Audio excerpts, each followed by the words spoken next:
en faisant des routes, en jetant des ponts sur les ruisseaux et sur les deux rivières, la Sainte-Anne et le Bras du Nord. Ce dur travail qui leur était demandé a dû être soutenu, encouragé par leurs femmes, qui elles aussi travaillaient d'une étoile à l'autre.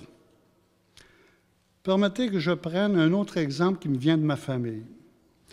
Un jour, j'ai demandé à ma mère, qui était née en 1909, qui était sa mère, quel souvenir elle gardait d'elle. Elle fixa le plancher, eut un moment de silence, et elle me répondit, elle travaillait. C'est une autre affaire. Alors, on a formé le comité à l'automne, donc à l'octobre 2014, et la première question qu'on s'est posée, c'est comment on va parler de ces familles-là?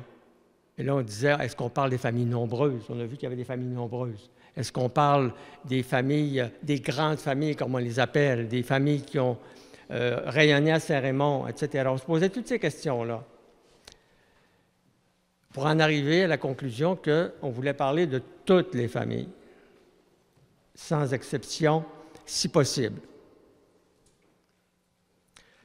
Alors, comment faire pour parler de toutes les familles, présenter toutes les familles de Saint-Raymond?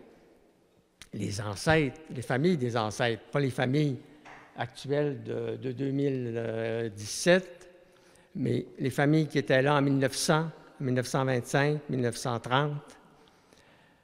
Il fallait se référer à un document quelque part. Et on a décidé dans le comité de prendre le livre du recensement de 1911.